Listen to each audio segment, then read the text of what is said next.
Let's go to the book of Matthew, chapter number 10. The book of Matthew, chapter number 10. We did the first 23 verses, and we are to verse 24. We may not get there because I'm going to do something that I brought something up last week that several people have asked me about, so I thought, well, I'll just do a lesson on it. It fits here in chapter number 10. Why Judas? Why would the Lord have a lost man, a devil, that's what Jesus called him, in his apostolate? Obviously strange to our ears. But several folks have called and asked about that, so I thought, well, I'll just go ahead and answer that question, and that will take a little time. Chapter number 9, the last two verses, the Lord said that the harvest was plenteous, the laborers were few, and he asked that prayer be made for laborers. Well, that's obviously still true. For example, what you saw here this morning, we really need to divide both the classes that we have. The older class probably has about 12, 13, 14 in there this morning. That's too many. And then Pat, I know, has 8 or 9 this morning. For that age group, that's also too many. So we know what it's like. And of course, the ladies are so good to help Tony in the 11 o'clock hour in the nursery. But we're getting enough children now that even we understand that it's time that we enlist some more people and get some more classes for them. But the Lord asked us to pray about that, and so I'm taking this opportunity to ask you to pray about that. So, the first 23 verses that we did last week, I want to just very briefly review that. The best way I know to do that is to read that portion. What you're going to find there, the Lord does not paint a flowery picture about serving Him. I like what Will put up back there on the screen. The biggest lie the devil ever told was that churches can win souls with entertainment. I really couldn't read that. I just remember reading that earlier. That's the truth. We have,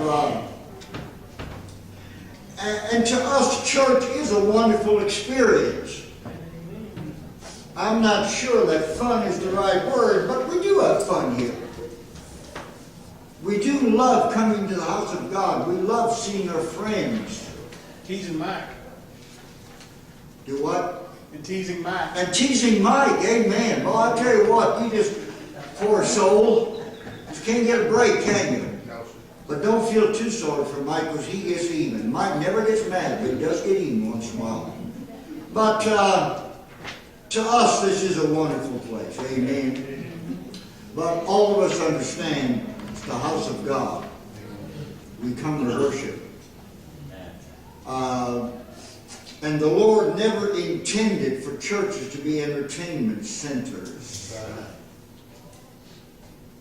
And you get a pretty good picture of that in my text. So, first of all, to get current, and a number of you were not able to be here last week, what you'll get in the first 23 verses is that when Jesus said that if you're going to follow me, count the cost and take up your cross and follow me. And you'll see that you'll open yourself up to some family trouble sometimes. And that you'll certainly, and especially those of us on this side of the desk, sometimes we get it from other clergy and from other denominations. And sometimes you men, you ladies, will get it out in the secular world on your job if you take a stand. But none of that should be a surprise, because the Lord foretold all that. And when he had called unto him his 12 disciples, he gave them power against unclean spirits to cast them out and to heal all manner of sickness and all manner of disease, casting out demons. The Lord has power over spiritual enemies, and healing the sick. The Lord has power over the physical side of life. And the apostles did have power that is not needed today because we have a completed Bible. And then we have the names of the 12 in verse 2 and 3. And in verse number 4, especially Judas Iscariot, who also betrayed him. I want to talk about that in a little bit. These 12, Jesus sent forth and commanded them, saying, Go not into any of the way of the Gentiles, and into any of the cities Samaritans, enter ye not, but go rather to the lost sheep of the house of Israel. The gospel, Acts 1:8, But ye shall receive power after that the Holy Ghost is come upon you, and ye shall be witnesses unto me, Jerusalem, Judea, Samaria, and then unto the uttermost parts of the earth. The gospel initially went to the Jews. And by the way, we are supposed to be doing something to get the gospel to the Jews. We're pretty good about the latter part of Acts 1:8, but not about the first part. I am investigating and dealing with one Anita gave me, and one Jewish ministry, a young man that I trained in the seminary, a Jewish boy who now has a Jewish ministry called Olive Tree Ministries. I'm looking into that. I'm looking into having them come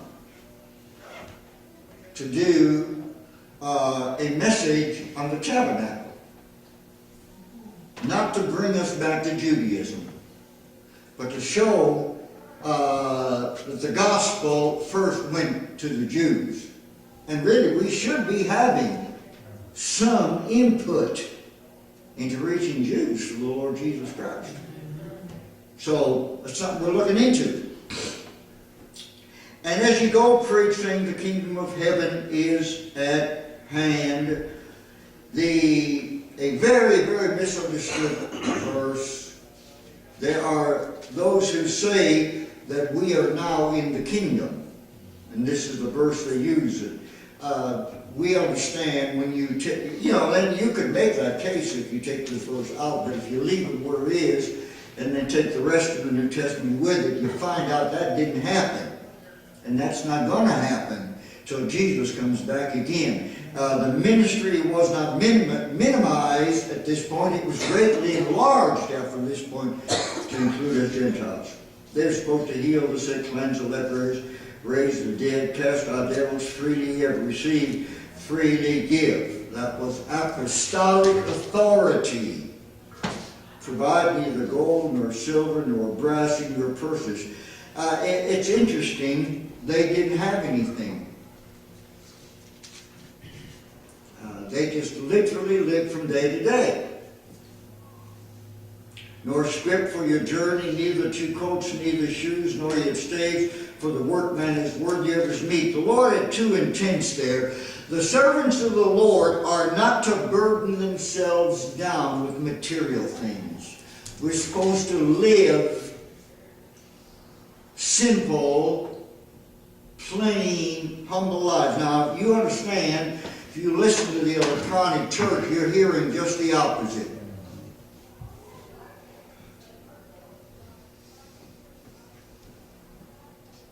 I'm supposed to live a simple life. I'm not supposed to accumulate wealth. I'm supposed to live on what the church provides.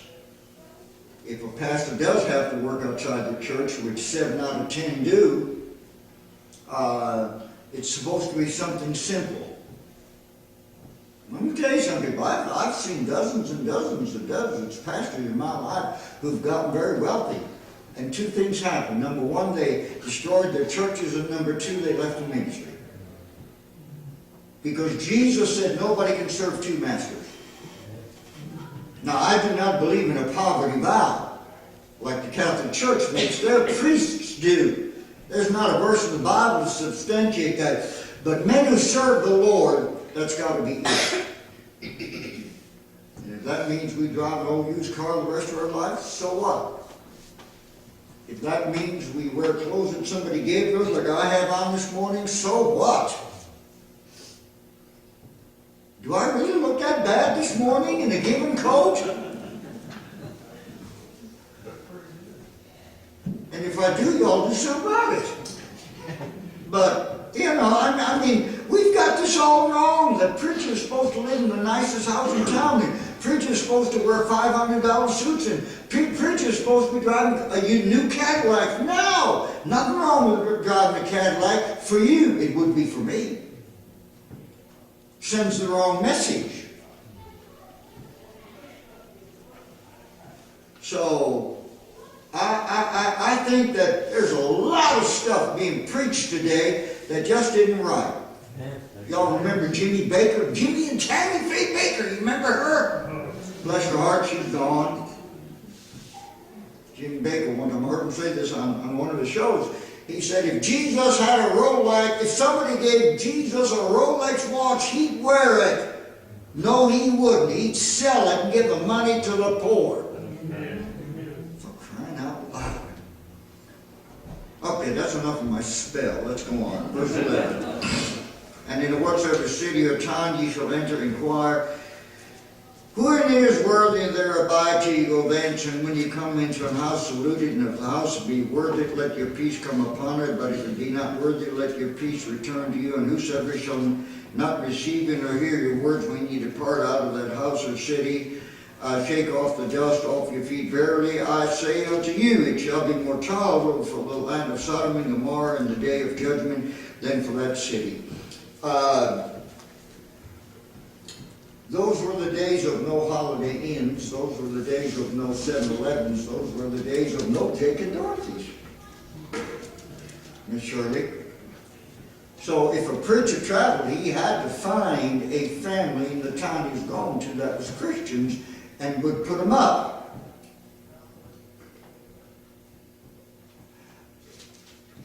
I've changed my mind about something in my life. First of all, I was taught wrong. I was taught in seminary, you don't bother with people. You stay in a motel, you eat in a restaurant. At this point in my life, I don't do that anymore. Because I need the fellowship of believers when I'm gone from here. You know, next month I'll be going out of town to do a revival. I'm staying with the pastor and his wife in their home. Now, admittedly, they've got 5 bedrooms, so there's not a problem.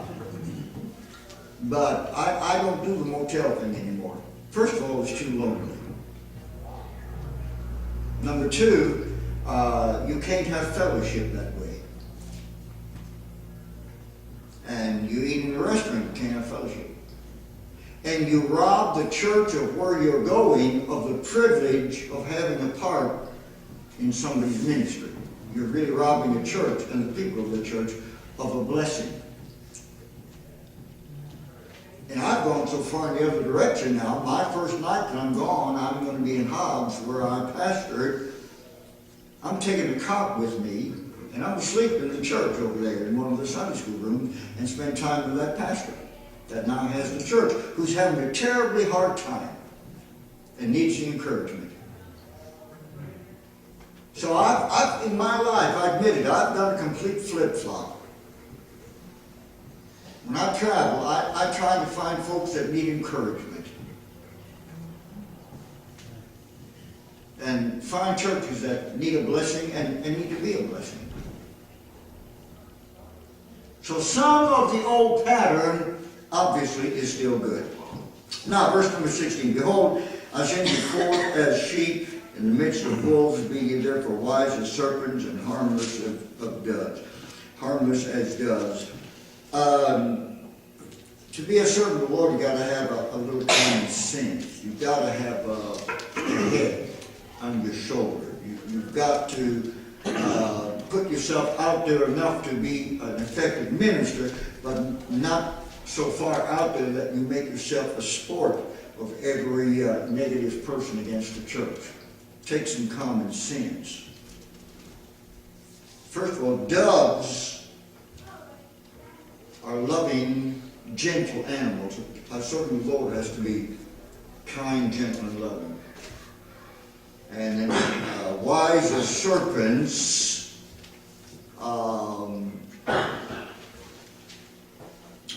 I find that one hard to explain.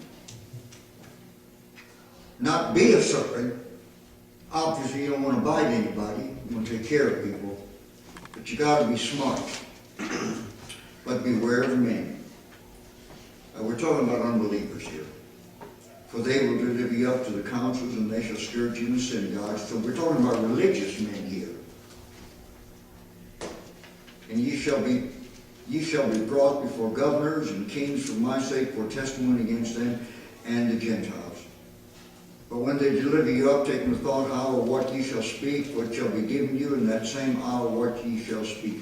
If and when persecution comes, the Lord will give us the grace and the power of the Holy Spirit to rise to the occasion.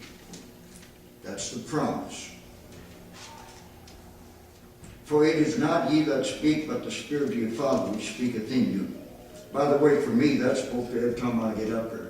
God forbid that I get up here without having studied, without having prayed.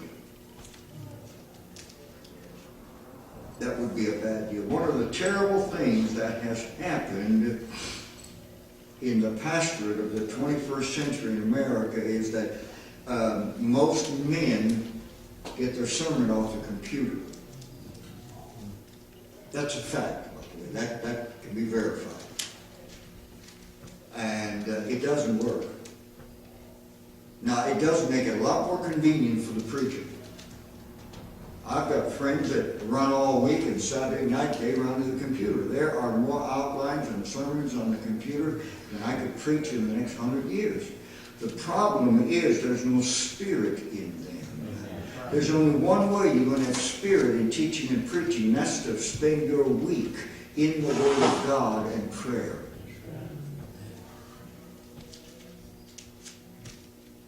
And the brother shall deliver up the brother to death, and the father the child, and the children shall rise up against their parents and cause them to be put to death. We have been largely in America spared from that. You that live with unbelievers, they are kind to you and tolerant of your loyalty to the church. I have met very few people in my life, ladies who were married to unbelievers.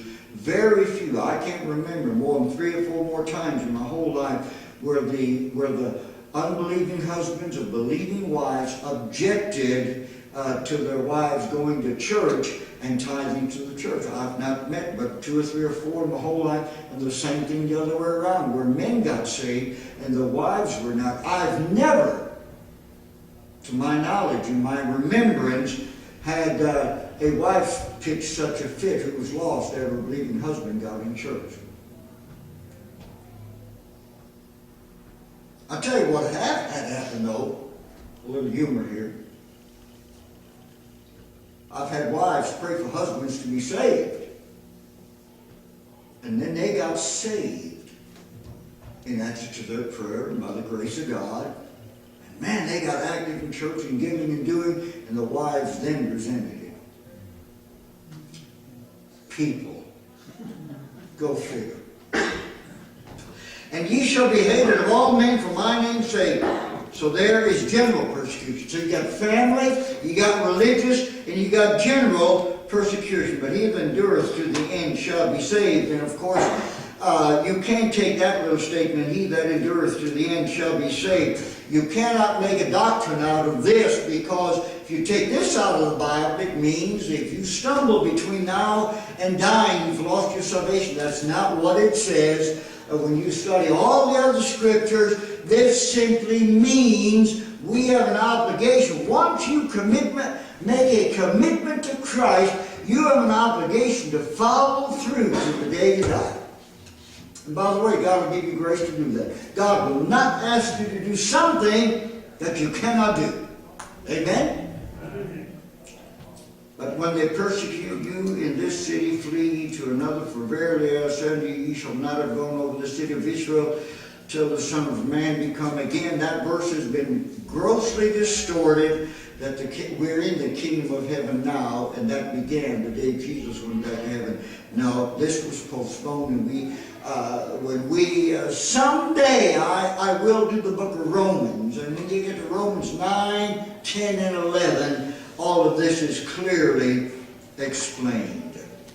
So, we stopped there, and we were going to start at verse 24, but I suspect that may not happen till next week, because I want to go back to answer the curiosity that was brought up about verse number 4.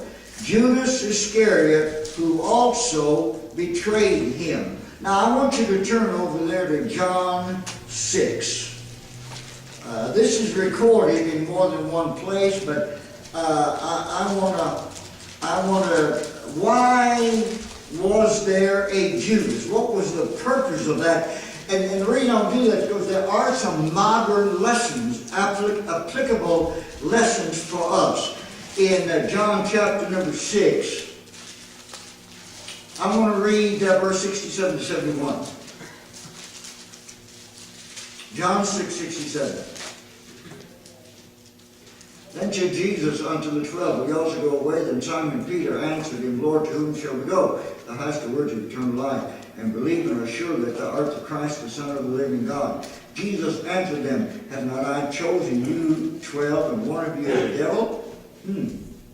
He spake of Judas Iscariot, the son of Simon, for he it was that should betray him, being one of the 12. Well, first of all, just that name. Is there anybody here that when your sons were born, is there anybody here you named your son Judas? Do any of you have, your children have named your grandchildren Judas? Well, of course, you know the point I'm trying to make. Nobody in their right mind would do that. However, let me tell you, when we came to America, we lived on West 54th Street in the inner city of Cleveland. Our neighbors who were Catholics, they had a little boy and they named him Judas. And even as a 9 or 10-year-old boy, I remember thinking to myself, what is the matter with those people? Did they not want that kid to name him Judas? But they did. Well, I know you've wondered, as a believer, why Judas? There are 11 verses in the New Testament about Judas. He obviously, if one word would describe him, it would be infamous. And of course, traitor. When you look at his life, there are 4 characteristics in his life. Number 1, greedy. Number 2, treacherous. Number 3, dishonest. And then finally, number 4, remorseful. First of all, we need to establish the fact that Judas was not saved. Some of our Pentecostal and charismatic friends try to use Judas as proof that a person can be saved and lost. He wasn't. In the text I just read to you, Peter said, we believe. And he meant the 12. But in verse 70, Jesus accepted him from the others. In verse 13 of that chapter, Jesus washed the disciples' feet, and then he said, you're clean, but not all. And he's talking about Judas, chapter 13, verse 10 and 11. Then in verse 70, Jesus plainly called him a devil. Now, in Acts 1:25, it says that Judas by transgression fell.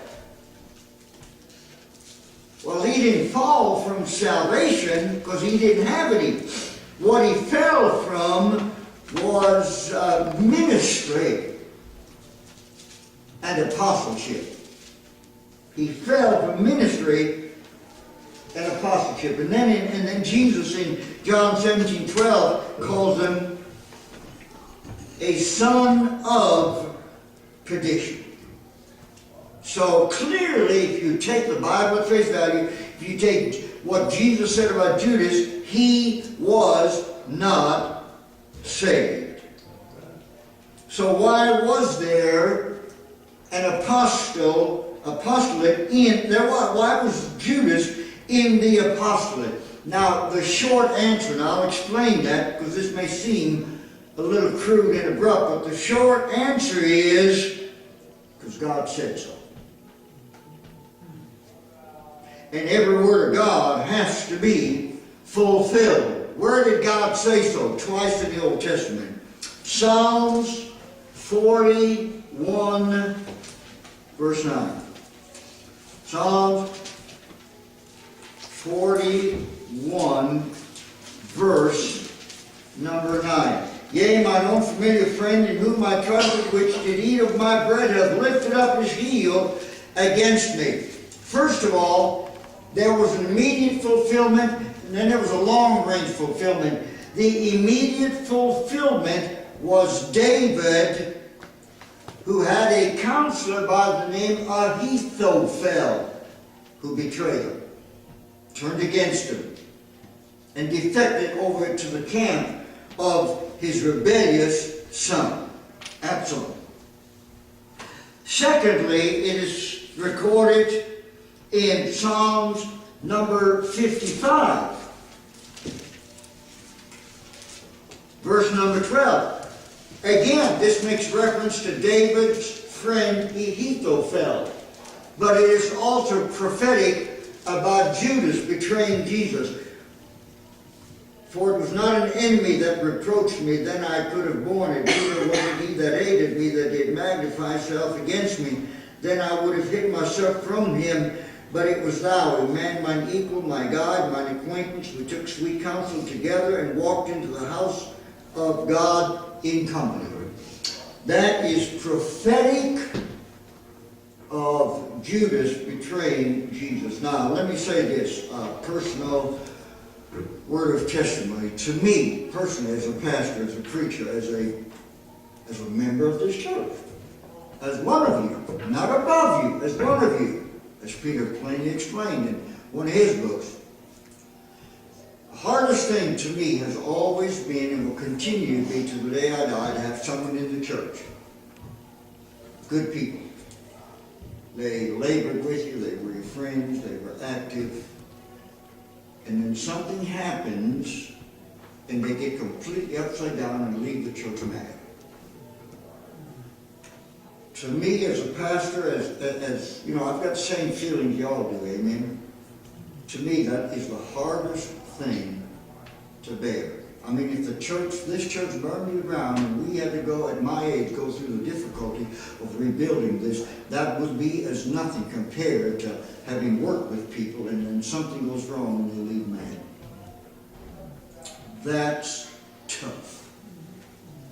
That's tough. Because you love your people. And if I didn't love y'all, I have no business being here. I don't belong here. A shepherd has to love his sheep.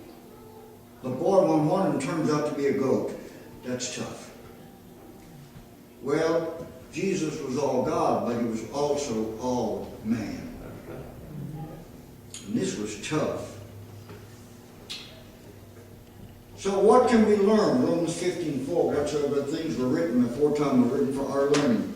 Well, let me give you several lessons. Number one, it furnished us an opportunity, and it furnished Christ an opportunity to display his perfections. He said in Hebrews 10:7, I come to do thy will. It's written in the volume of the book, I come to do thy will. God the Son, Christ, did what God the Father in His Word said. He picked Judas knowing Judas wasn't saved. He picked Judas knowing Judas was the devil. He picked Judas knowing he would betray him and be the human instrument to put him to death. Can you imagine the Lord for 3 years knowing every day he had a devil right there by his side that he was good to, that he fed, that he was training? Sometimes we get into a situation like that, but we don't know people until at some point in time. Sometimes people reveal themselves when something doesn't go their way. But Jesus knew all along what an opportunity to declare His perfections. Second thing, Judas, being a devil and being in the apostolate, provided one impartial witness to the Lord's moral perfection. These all gave a good witness to Christ, but you'd expect that. His father, his mother, Peter, the women He healed, the other apostles. You would expect that. But God even wanted an enemy to bear witness to the deity of Jesus Christ. And Judas said in Matthew 27:4, I have betrayed the innocent blood. It's one thing when your friends give witness to your Christianity, but it's another matter when an enemy has to give witness to Christianity. Amen? Third thing, here we have a picture of the awfulness of sin. Jeremiah 17:9, the heart's deceitful and desperately wicked. How could Judas do that? He knew that was the Son of God. He saw him, he cared for him for 3 years. He fed him for 3 years. He was on his wings for 3 years. He did him good for 3 years. He saw him do all the healing and the raising of the dead and the feeding of the multitude. And then still to do that to him? Jeremiah 17:9, the heart's deceitful and desperately wicked. We cannot comprehend the reasoning of why Judas would do that. You see, the fullness of redemption must bring to light the fullness of sin. And never was vileness of sin more thoroughly exposed than what Judas did. Against the black scene of this hideous sin shows the atonement of Jesus Christ. If we confess our sins, He is faithful and just to forgive us our sins. Fourthly, I think and here's a warning for sinners. Look at this lost man, Judas, so close to Christ, sat under such teaching, such an example, such love. All of that still not enough. Judas still died lost. I've seen that. I've seen people come to church, sit under teaching and preaching for years, being the influence of loving people, and still walk away lost. By the way, the only way we can deal with that problem is on our knees. The only way we deal with that problem is on your knees. Reason number 5, why would the Lord allow that? Well, He warns us that there are hypocrites among the saved. And by the way, there are hypocrites at Walmart. There are hypocrites at H-E-B. There are hypocrites down at wherever you eat. You're not going to get away from that. And yes, Jesus said that in every New Testament church are wheat and tares. Wheat of the saved, tares of the lost. Judas was a hypocrite. He posed as a believer right to the end. He preached. He partook of the Passover. None of the 11 suspected.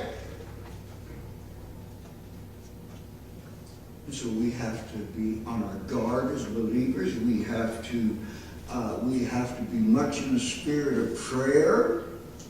We do have to be harmless as doves and wise as serpents, because only God knows the secret of the heart. So we need to be aware that this sometimes can and does happen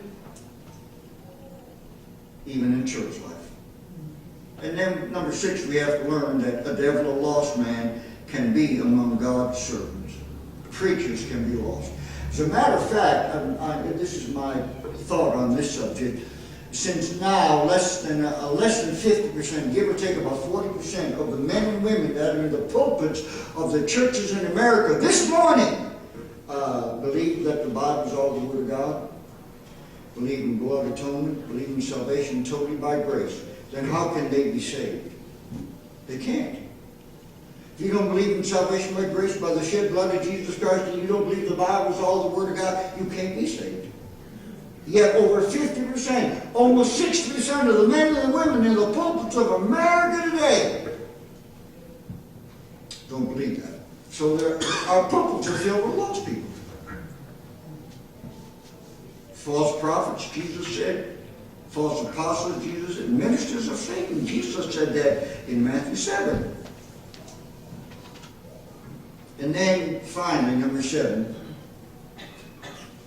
it shows us one more time how radically indifferent God's ways are from ours. We would have never planned it that way. We would have never thought it that way. But God did, with a perfect end in mind.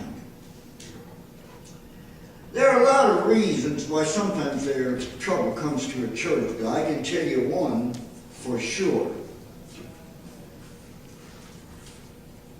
God does that to keep the man in the pulpit humble. God does that to keep the man in the pulpit humble. Because unless I am broken and humble, God can't use me. It's one of the greatest incentives that I have, that any pastor has to stay humble. Because if I get lifted up in pride and God has to whoop me, the sheep suffer. But then sometimes it's the other way around too. Sometimes everything is right in the pulpit, but there's something wrong with the sheep. One of the hardest things ever recorded that men who preach have to think about a lot is this. God said to Jeremiah, if they will not listen to you, I will confound you, Jeremiah, before them. Now wait a minute. When I was younger, this is how I thought. I said, now wait a minute, God. The sheep are doing wrong, but I'm going to suffer for it? God said, yes. By the way, we as sheep did do wrong with our sin, and who suffered for us? The shepherd. And that principle has never changed. I have a very real motive for wanting you to do right, so I don't get whooped. Yeah, I have a real motive for wanting you to do right, so God won't whoop you.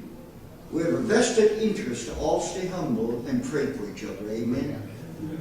Why a Judas? Well, I hope that answered a few questions that came to me about that, okay?